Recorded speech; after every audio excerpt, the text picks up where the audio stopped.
Numbers of homeless people in Ireland are at a record high. In June, the Department of Housing recorded 7,941 people in emergency accommodation.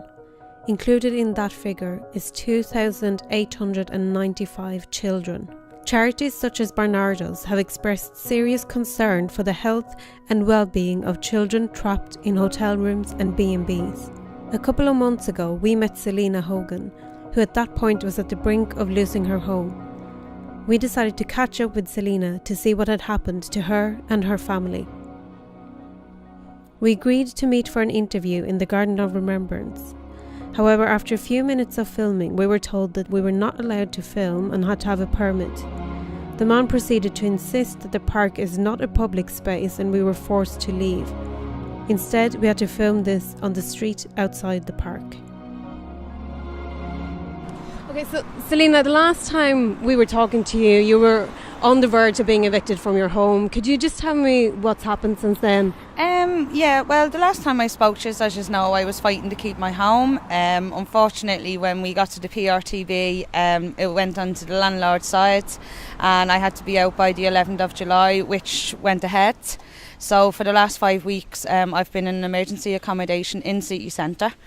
I have to say, in the last 5 weeks now, looking at homeless families every day and kind of seeing what's really going on in Dublin, it's absolutely shocking. It's a whole new experience of living. At the moment, I'm actually just in a one-room basis with a double bed, a single bed and a bathroom. I've no cooking facilities, no washing facilities.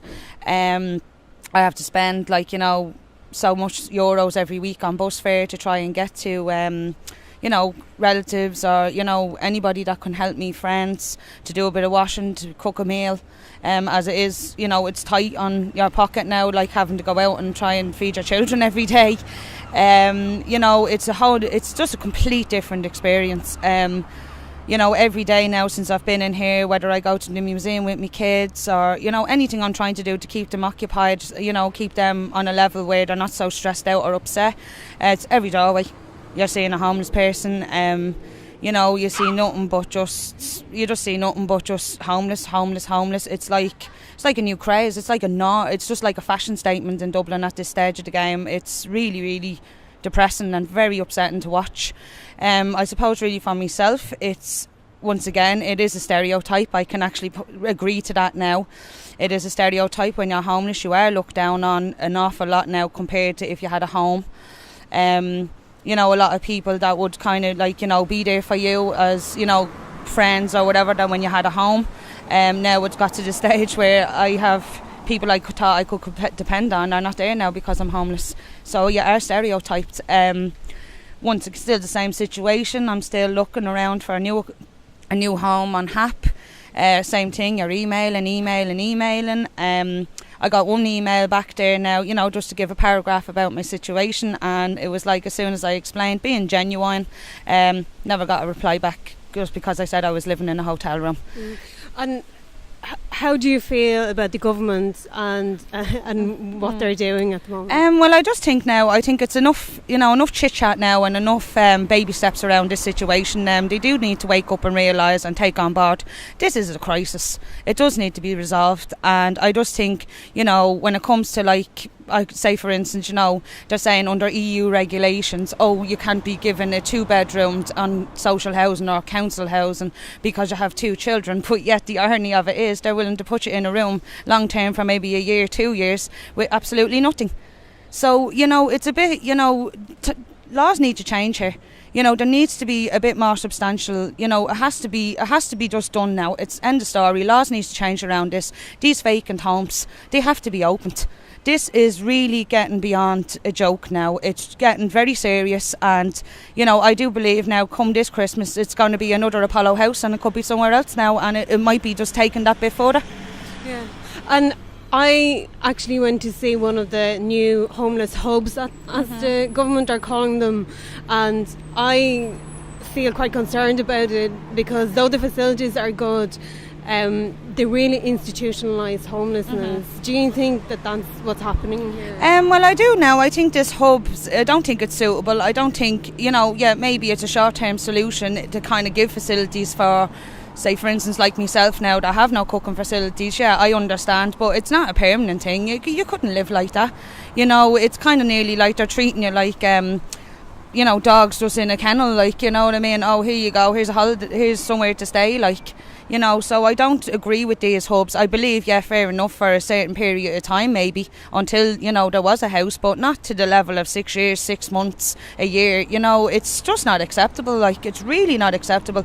They shouldn't be even investing in these hubs. This money that is going on these hubs should really be going into, like, these vacant homes, refurbishing these vacant homes and giving people a start and a fresh home. And, I just can't understand why they are wasting all this money on these hubs that are just going to, God only knows where they're going to be left or what way they're going to be left in. So I do believe, I think it's a waste of money, and I really think that this money on hubs should be squashed and it should be put back into social houses and opening these vacant houses. And how do you feel? Obviously your children are off school at the moment, so are you concerned about them starting school again?